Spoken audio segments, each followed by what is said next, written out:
Hi Simon, thanks a million for joining us again. So we're talking about screen time on Christmas, holidays, when we're out of our routine.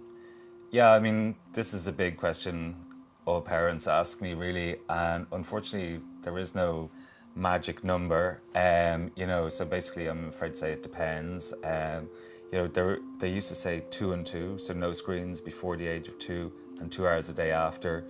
But now so much of what we do involves screens that these kind of guidelines have been shelved, and it's really more important, to see what your child is doing and know who they're doing it with than counting the amount of time they're spending looking at screens. Absolutely, I didn't even know about the 2 and 2 and it's gone. So what is your advice? What are the key points?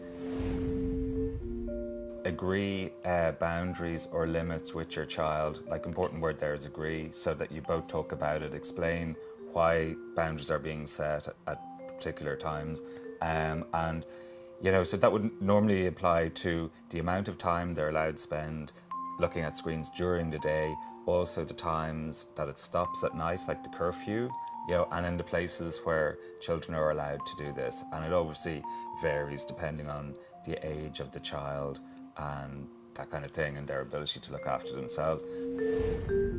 We also recommend that when you agree rules, you follow them yourself. And this is really important in getting the children to implement what you say. Like, sometimes you'll have to explain that there's different rules for parents and children, but please do explain why you're not following the rules set down in the house. It's a busy world, and we often can find ourselves in situations where we need some time to ourselves to do something, and the temptation is, to give the child a screen to look at, to occupy them, to allow us to do other things. And we just say, don't use the screen all the time, vary the way you're getting the child to occupy themselves on their own. This is a really good opportunity for you to find out what your child does and who they're doing it with, is by sitting down with them and doing it together. If they're playing Minecraft, spend a little bit of time with them, get them to show you what they do, and you can get a feel for the type of people that they're interacting with online as well.